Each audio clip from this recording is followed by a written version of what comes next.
Welcome to the Spiritually Inspired Podcast. My name is Jayson Barniske. I'm a spiritual teacher, yoga artist, and author. The purpose of this podcast is to be the match, igniting your spiritual fire. Enjoy the show.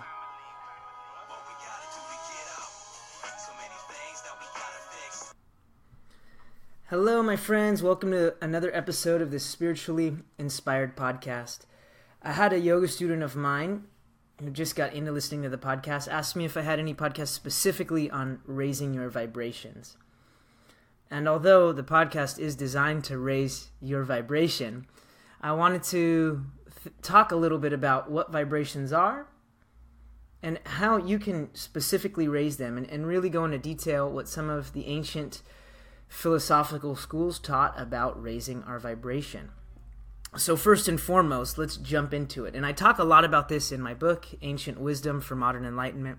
Specifically, the second chapter is all about our spiritual energy. So let's just begin with talking about our own energy, our own vibration. So at first, let's look at it from a scientific point of view. You have the physical body. And you go one step deeper than that, our body is made up by our organs, right? The heart, the lungs, the liver, the skin, all of our organs. One layer deeper than that, our organs are made up by our cells. Our cells are made up by our atoms. The atoms are made up by molecules. Science, up to this point in time, has identified 150 subatomic particles smaller than a molecule. Smaller than the molecule. You go all the way to the very, very base of it. And quantum theorists say that we're all made of light. And what is light made of? Light is photons. Photons bounce around, up and down, back and forth, creating vibration. So even science would agree at our basis, at the essence of our being, we are light, we are vibration. And I believe there's one specific energy in the world that just moves in many different directions. Love and fear are the same thing. They're just going in opposite directions. And Osho wrote a beautiful book called Courage. So if love and fear are the same energy moving in different directions, it's courage that shifts that fear to love. If sadness and happiness are the same energy moving in different directions, it's gratitude that makes that shift. So really, there's one energy. And because of our emotions, we label that energy. Because we are attached to good emotions, right? And we have an aversion to negative emotions, it creates this suffering. So really to experience everything as it is and look at it with the most positive light, and then we start to shift that energy to a higher frequency. Wayne Dyer wrote an amazing book. It's called Spiritual Solutions for All Your Problems. It was actually the book, when I read this book, I decided I want to write a book of my own. It was so inspiring. I recommend you to check this book out in your own time. It's amazing, amazing, amazing. In his book, he talks a little bit about frequencies. How some people are a low frequency person, or a mid frequency person, or a high frequency person. And I'll give you an example. Have you ever had anyone in your life when you're around them, you just feel drained and without energy? They're always angry, and when you leave them, you're feeling the same way too? I think we've all met people like that, right? And now again, have you ever met anyone in your life where they're so joyous, they're so jubilant, they're so happy all the time that whenever you're around them, you end up feeling just blissed out and happy too? So easy to see which is the low frequency, the high frequency person. A low frequency person is kind of like they're really caught in the ego. And they're often conflicted with health issues, money issues. Stuff is always going wrong. And they always find this reason or create these reasons to not be happy. A mid-frequency person is really in the group consciousness. So things are kind of just okay. They spend a lot of time around other people. They need to be around other people to maintain this okayness. But things aren't bad. Things aren't great. Things are just okay. a high frequency person, these people are a little bit more rare and harder to come by. They've tuned into what some may call Christ consciousness or Krishna consciousness or Buddhahood, or really their enlightened state, their true self. These type of people never get sick, and they have such a positive effect on the world around them. Wherever they go, people are happy, people are uplifted. And if we all had to think about it, where would we want to be? Where would I want to be? Where would you want to be right now? Would you want to be a low frequency, mid frequency, or a high frequency person? It's not difficult to see, but sometimes it may be difficult to recognize where we are in our life right now. Really be honest with ourselves, and then take the steps to make the shift. And so in this podcast, I want to go over some different things, some different philosophies that may help you make that shift, and then really some action steps for you to take. Buddha had a beautiful quote. He says, "Our life is shaped by our minds. We become what we think." So in Buddhism, they have this wonderful concept called mental nutriments. And I thought, whoa, that's an interesting idea, an interesting thought. I would definitely like to know more about these mental nutriments. And I started reading The Art of Communication by Thich Nhat Hanh, and it was a wonderful book. And something he said in the very beginning of his book, I'll share with you this quote. Let me pull it up here just a moment. He said, "Everything we consume acts either to heal or poison us. We tend to think of nourishment only as what we take in through our mouths. But what we consume with our eyes, our ears, our noses, our tongues, and our bodies is also food. Are we consuming the kind of food that is healthy for us and helps us grow?"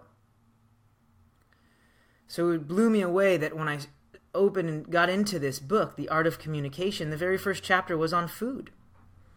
And yeah, mental food is something we could, or edible food is something we consume, but there are also other types of nourishment we consume, not just for our body, but for our mind and our soul.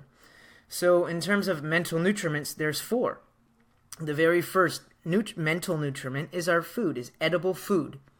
So the things that we eat, right? And why would these have an effect on us? Well, you'd have to think about it. If you eat unhealthy food all the time, that diet is going to have a negative effect on your body. You're not going to feel as well. And at first, you have to have a healthy body to have a healthy mind, to eventually have a healthy spirit, right? So the type of edible food we eat is very important. It has to be clean. It has to be light. My recommendation is vegetarian food. Because if we go back to this whole vibrational thing, eating an animal, right? What type of mental state do you think the animal was in when it was killed and being prepared as food? It was probably scared. It was worried. It was probably thinking very negative thoughts or fear-based thoughts, which affected its internal vibration. And when we ingest that vibration, that becomes us on an energetic level. So for me in my own life, when I shifted my diet from a meat-based diet to a plant-based diet, those vibrations, my way of thinking, became a little bit more malleable. It became a little bit more easy to be positive. And people may say, well, you have to cut the plant down. You have to kill the plant. The difference between the plant and the animal is the plant doesn't feel any pain. The plant doesn't have a nervous system like an animal that feels pain. It doesn't have eyes and ears and know when it's going to be harvested. So it's a little bit different than eating meat. Edible food. So the food you eat is really important. Drinking a lot of alcohol or things like that are also tending to alter our consciousness and might make us less aware. Certain foods are very high vibrational foods. Certain supplements and nutrients are very high vibration. And it wouldn't be hard to think, certain Ayurvedic minerals, like my company, 5D Minerals, like that Shilajit that I have is amazing high vibrational stuff. It comes from the Himalayan mountains. Yeah, it's like very high elevation. That's not necessarily what makes it high vibration, but very densely packed with nutrients. Even just certain foods like unhealthy fried stuff and greasy foods. They may not be animal-based, but they may not necessarily be most conducive with the healthy lifestyle. So the foods that really affect your lifestyle, the foods that make you healthiest, those are the things that are going to raise your vibration most. Now let's move on to the second mental nutriment. The second mental nutriment is sense impressions. So what is this? The things that come through your senses. So first, let's look at the things we see. Maybe we watch a lot of news, a lot of TV, a lot of violent movies, a lot of stuff like that, right? Maybe we like to watch a lot of fights, like martial arts fights. And I'm not saying that martial arts are bad, but they're kind of like violence-based, you could say. So if we watch a lot of things like that, they're all lower vibrational things. So what are some options? Maybe trying to see with our eyes more beautiful things like nature. If you want to watch a movie, watch a more conscious movie. Like a good example would be like watching minimalism. Maybe watching Yogananda's movie, Awake. Different movies, and you have to be selective about what we take in. When we take in higher vibrational things through our eyes, that definitely helps us. So other senses that we take in through our ears is a big one. And for me, I used to listen to like a lot of rap, a lot of music that was maybe degrading women, maybe that was all about making money, maybe that was all about lusting. Different music is very low vibration. Just think about how you would feel after you listen to some rock song, some hard rock song about being angry, or some rap song that uses a bunch of cuss words versus listening to something like this podcast or listening to your favorite motivational speaker. So the things we take in through our ears are really important too, right? Even the people that we're around. Like I mentioned earlier, if you're around people who are negative, who are low vibrational people, who are talking bad about others all the time, that's going to lower your vibration. If you're around people who are high vibrational people who really excite you, people who lift you up, people who encourage you to do good things, people who are really positive and always have the right frame of mind to keep pushing you forward and doing great things in your life. Now, obviously, those are high vibrational people, and they're going to lift you up. I think it's important to keep a tight inner circle of five people that you're around the most. And those people play into your raising your vibration. If you're around your inner circle, those 5 people are really negative people, that's going to influence your thought and bring your vibration down. So when you pick these 5 people that you're around the most that are always so positive and are going to raise your vibration, that's going to help you keep your vibration up, so everyone else you come in contact with in the world around you, you can raise your vibration too. So let's move on to next, the volition. So the third mental nutriment is volition. And what is that? So our volition is what motivates us, what our desires are. And this is really interesting too. So I noticed a big shift in me when I started doing different things to raise my vibration, when I really got into the spiritual path, when I really became a devoted seeker. My motivation became making money and having material things, having the nice car, having a bunch of jewelry, having this or that, or even the prettiest girlfriend, having really expensive material stuff. When it shifted from that was my motivation to making a difference in the world, to inspiring others, to deepening my yoga practice, to teaching yoga more, to being in a place of higher gratitude in my life. So these are different, low vibration and high vibration examples of motivators, motivating things that we can motivate us. So, one may be making a bunch of money, which is not bad, but if that's our main motivation in life, then we're always going to be searching for more. If our main motivation is just to experience the deepest love possible, to experience divine love and share that with the world, wow, that's something that's truly attainable because you already have it in yourself. So volition is the third mental nutriment. It's very important to identify. And something for me that helped me purify my volition was thinking about the people that are my heroes, the people that I really idolize. At first, it may have been athletes for me. It may have been like wealthy business people. And then it shifted to spiritual teachers. So when the people that I idolized became like my teacher Tim, or even someone like Ramana Maharishi or Gandhi, or people who really make a positive impact in the world. Shoots, if you're in business, it's okay. I even really look up to the guys who started Tom's Shoes, because those shoes, you know, his whole thing and his whole idea with that concept of his business was buy one pair of shoes. They're $40. Half every time you buy a pair of shoes here, he gives a pair of shoes to someone in South America. So if you're in a business, like, to think about how you can give back in your business and really idolize someone who does that, that's a beautiful thing.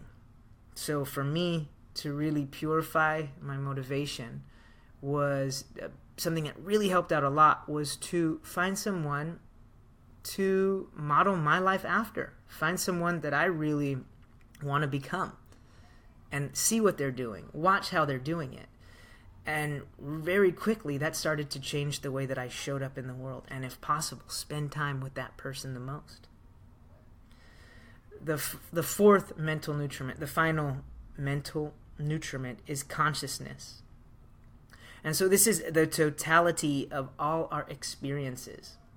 Everything summed up in our life. And I kind of think this is like our karmas. There's good and bad karmas. But when we do good things in our life, if you have a whole lifetime of doing things for other people, really serving others and living a righteous life, your mind is going to be very pure. If your life is all about serving and helping and giving and making the world a better place, quite potentially the world is going to be better because of what you do.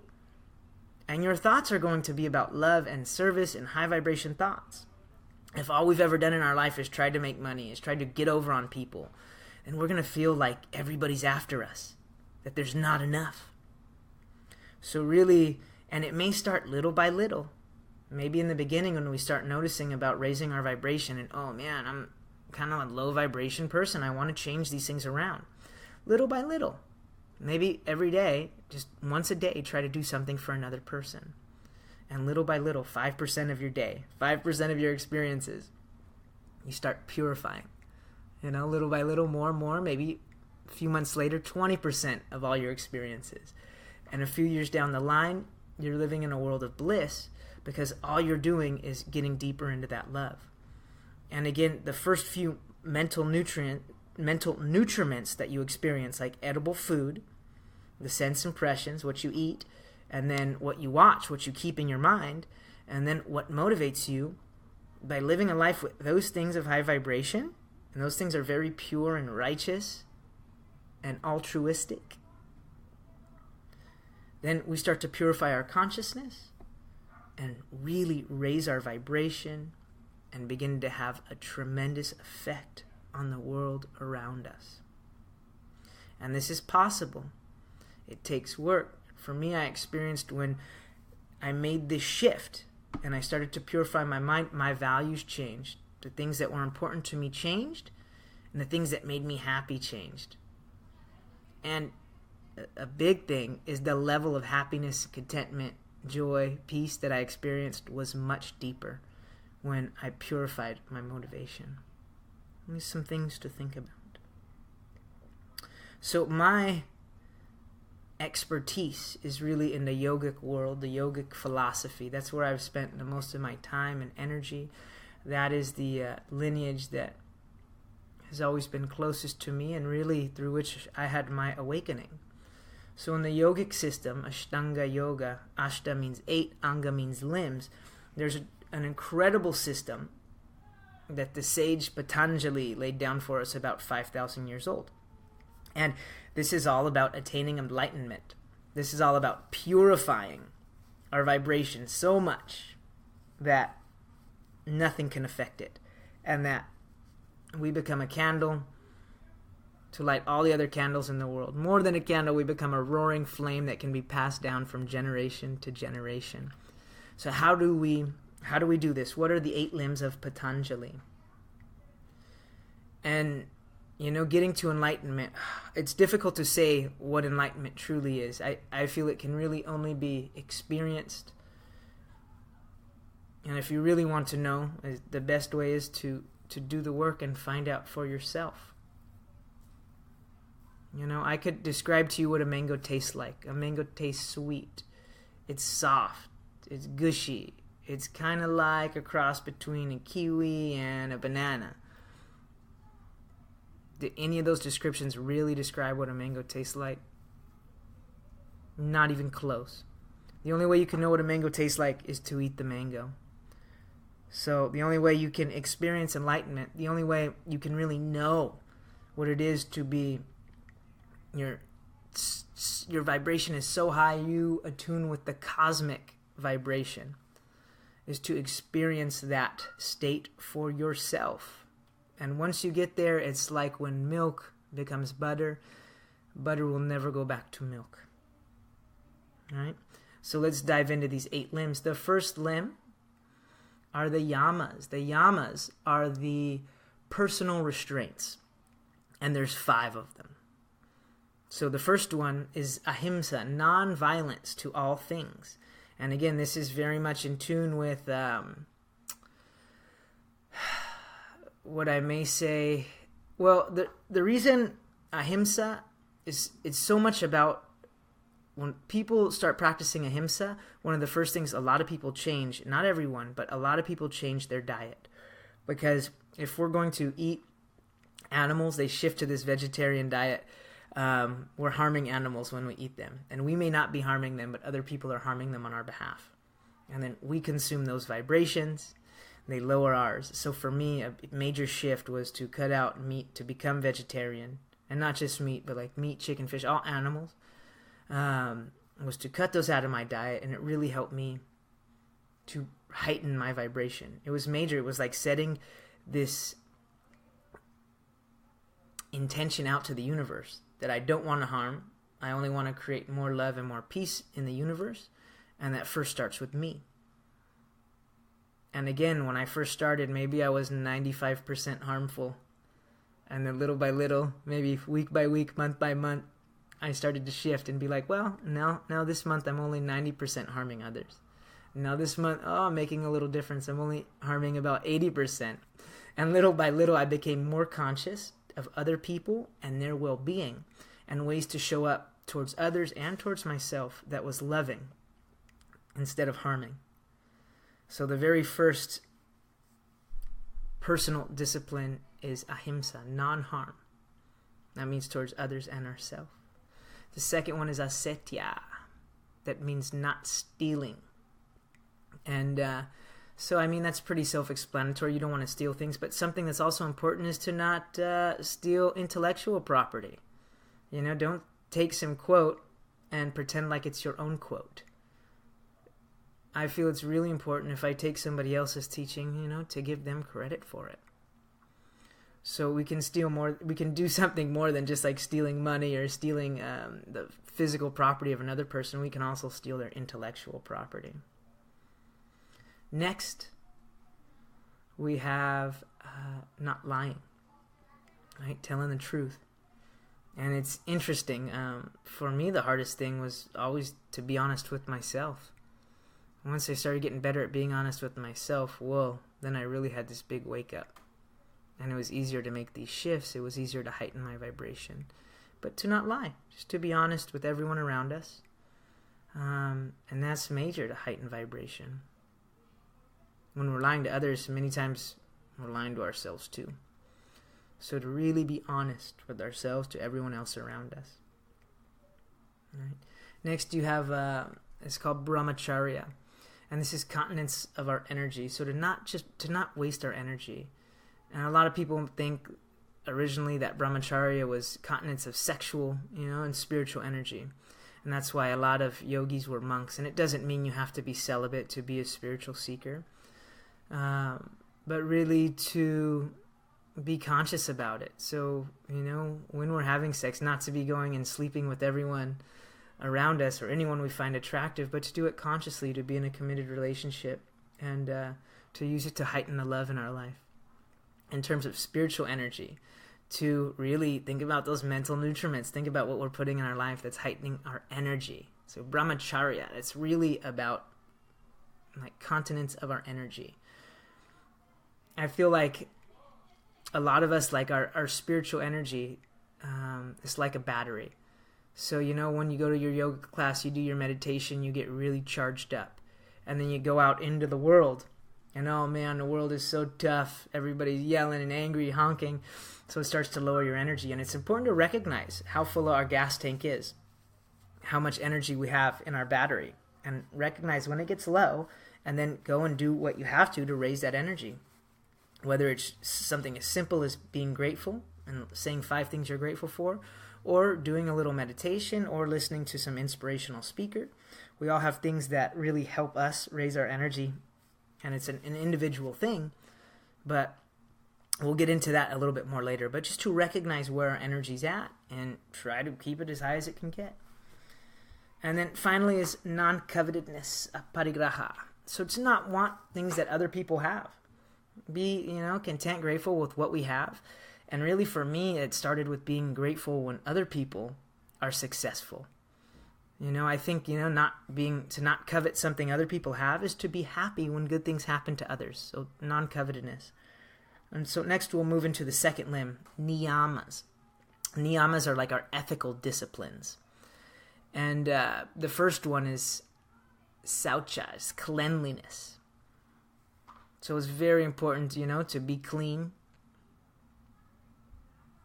to keep a healthy body. And again, if you want to get into mind, you could say to keep a clean mind too, to not put things in our life, people in our life, very, very clear what's keeping our mind unclean or what's helping make our mind clean. And you could also relate this to food too.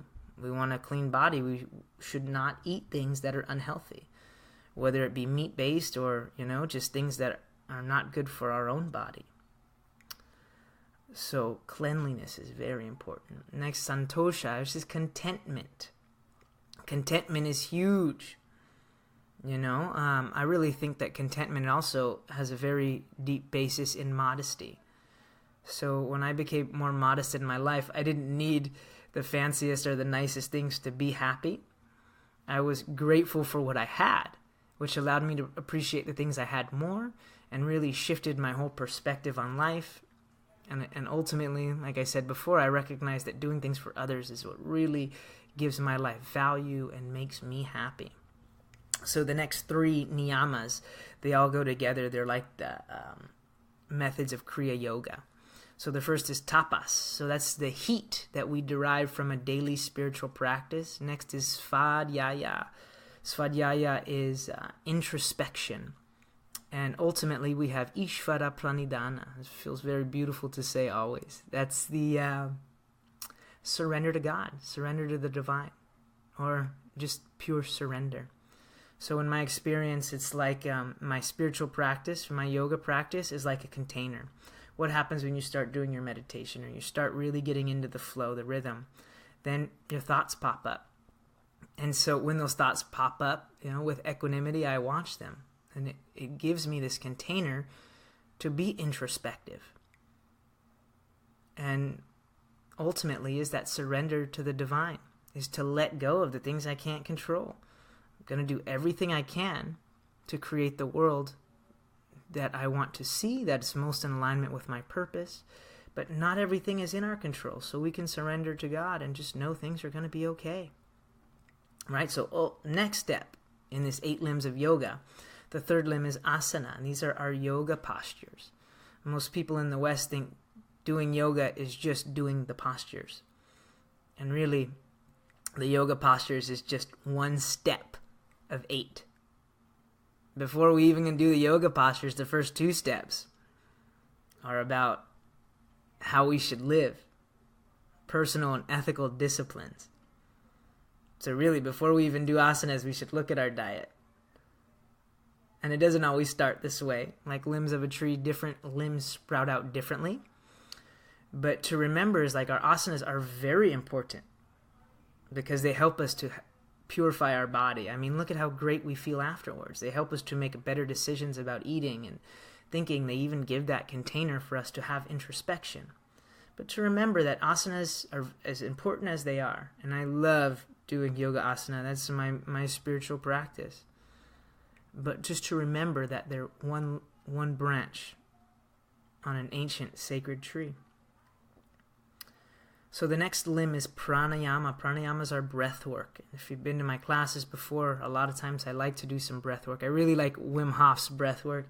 Ashtanga yoga has a very extensive form of pranayama. It takes about an hour where we're just focusing on our breathing and doing different techniques that goes along with asana. So that's the fourth limb. And pranayama is pretty amazing because I feel when we really start focusing on our breath, we shift from our physical body to the energetic movement of our breath. And that's really where the journey inward begins. That's really where the identification with our energetic and spiritual self solidifies. And we begin to recognize we're more than just a body. That this body is created by energy. And we're energy first and matter second. There's a great quote. Oh gosh, his name is Pierre Chardin, I believe. He was a Jesuit priest in the 18th century. And he said, "We are not human beings having a spiritual experience.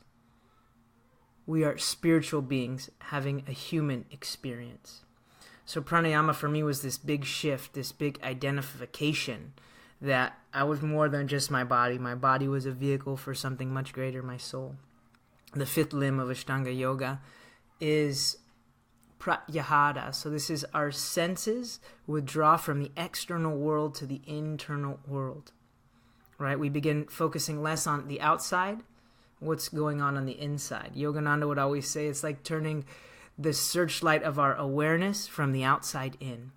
And really, that's what meditation, that's what yoga, that's what any spiritual practice, whatever it may be, does for the practitioner. They begin to focus less on the outside and more on the inside. The next limb of Ashtanga Yoga is dharana, and dharana is concentration. And I thought at first what this concentration meant was sitting really hard, thinking, working really hard to concentrate on my practice and not move or be still. Really what concentration means is it's the concentration of our energy, and it's the buildup of this incredible infinite force within us. And enough concentration of energy, and we create the seventh limb, which is dhyana. And dhyana is a meditation. So wow, meditation. Really when you're sitting there thinking, no, you're not really meditating. You're practicing meditation.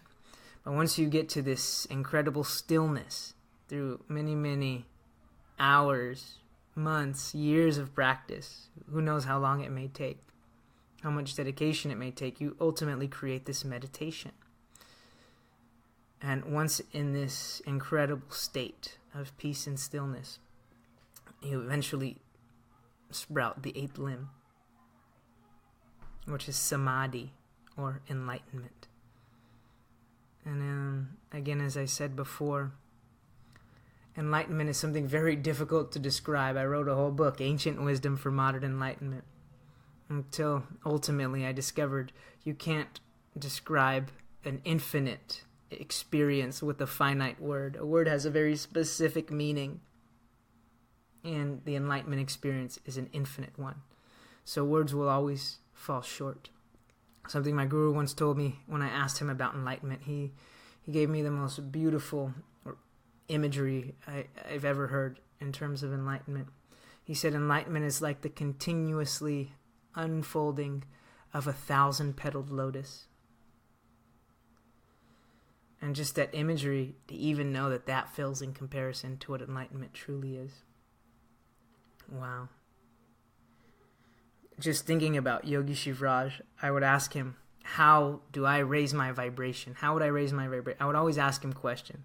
How do I do this? How do I do that? How do I solve this issue in my life? But specifically, and he often always gave me the same answer.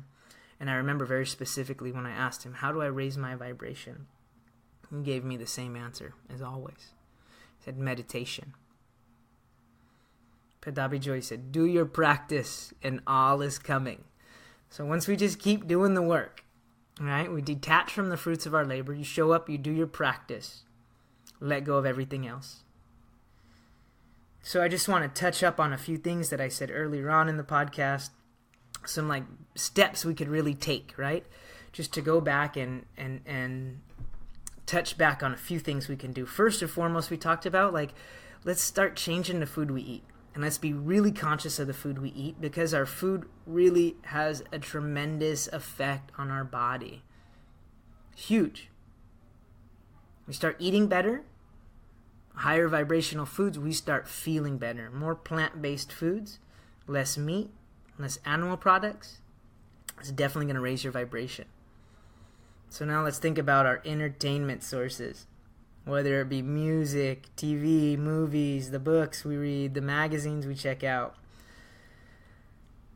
Once we start to shift these from, less wholesome to more pure of nature, more spiritual based, more higher vibrational based, even the podcasts you listen to. And if you're listening to this one, you're probably already on the right track as it is. So yeah, like the entertainment we have is really important. Things we put in our mind. Another one is the people we're around. The people we're around have a tremendous impact on us. And I know some of us may not have the most conscious families. Sometimes, our families may be really unconscious. And I remember, like, for me, my family had a hard time when I became vegetarian at first. But it's to really set your boundaries, it's important to recognize when your energy gets really low, and sometimes you just need to go and leave and be by yourself. But boundaries are a really important thing to set when we want to raise our vibration and recognize certain things lower our vibration. When it comes to your family, you have to be around them. In his book, The Art of Communication, Thich Nhat Hanh talked about what we can do to protect ourselves. Right? When we have to be around low vibration stuff. And he talked about a cow and how a cow is always like attacked by bugs and insects and things that want to bite the cow and suck its blood, right? So what protects the cow? The cow is protected by its skin. So in the spiritual terms, right? Or in our terms of our spiritual practice, or making our life our spiritual practice. What's our skin? Our skin is our mindfulness. So when we're mindful about what we do, when we're mindful about who we're around, when we're mindful about when things are bad, when you see the news and you see something really bad's happening in Syria, first of all, I'm going to be mindful and have compassion for these people. I'm going to send them love. I'm going to send them light and talk to other people, let them know why we're there, what's going on, and try to make that change. And then second of all, I'm not going to, infatuate my mind and watch the news for a couple hours a day. Anytime I get done watching the news, I feel just like, I need to raise my vibration right away. Something that's really good for people who watch a lot of news is to go on a media fast. So a lot of people get off social media for a while. You could not watch the TV news for a week or two, or not read the newspaper. And I'm not saying that these things are bad, but doing these fasts, and I'm not talking about food, which is a good thing too, but doing a fast from media or social media, they help us to be more mindful when we are using these modes of communication. So that's good stuff too. The food, the music, the entertainment, the people we're around, all these things affect the thoughts we have. When I started listening to more positive stuff, music for sure, when I just changed my music and I only listened to like yoga type of music, kirtan stuff, I noticed within a couple weeks my whole life started to change. Because what we take in as mental nutriments, that is ultimately what creates our thoughts. Our thoughts create our reality. So when we take in more positive, high vibrational nutrition for the mind, body, and soul, we purify our thoughts and transform and spiritualize our reality. Number one, the best tip, the best thing you can do is do your daily spiritual practice. Do it every single day. At the end of every podcast, I often ask the guests, what do you do to stay inspired? And so perhaps this one is for me, I really want to help raise the vibration, raise the consciousness of the world. So for me to do that, the number one most important thing is got to take care of myself first before I can take care of anyone else. So because I want to help the world so much, because I'm so sincere in raising your vibration, and in doing so, help raise everyone around, the number one first thing I got to do is my own spiritual practice and raise my own. Like my guru said, you want to raise your vibration? Meditate. Sit down and do it. And it could be a moving meditation like yoga asana, or it could be sitting still. Whatever your meditation may be. So I want to just finish off and close out with this quote by Buddha from the Dhammapada. He said, "Our life is shaped by our mind. We become what we think. Suffering follows an evil thought, as the wheels of a cart follow the oxen that draw it. Our life is shaped by our mind. We become what we think. Joy follows a pure thought, like a shadow that never leaves." So really, yes, transform our thoughts when we transform our reality. So, any announcements for upcoming stuff? I'm going to be at a festival this weekend. It's called Desert Rising. I'm going to be teaching yoga and giving a discourse there. I'd love to see you guys. I'll put the link at the bottom of this. Go one of these healthy festivals. If you go to something like, I don't want to say any specific festivals or call anything out, but there was a festival in Coachella recently that was not such a high vibration festival. There's other festivals like Shakti Fest, which is just coming up, which is all about bhakti and devotion to God. Now just think, if you go to one festival versus another, which one do you think is going to raise your vibration the most? It's easy to say. So this is going to be a really fun 3-day event. My friend Yatri is putting it on. And like I said, it's going to be at the Desert Tower in Hakamba. There's going to be a ton of different yoga classes, speakers, all kinds of stuff. You can go for 3 days. I know it's kind of last minute, or you can just go for 1 day. I'll put the link at the bottom of this podcast. So thank you for tuning in.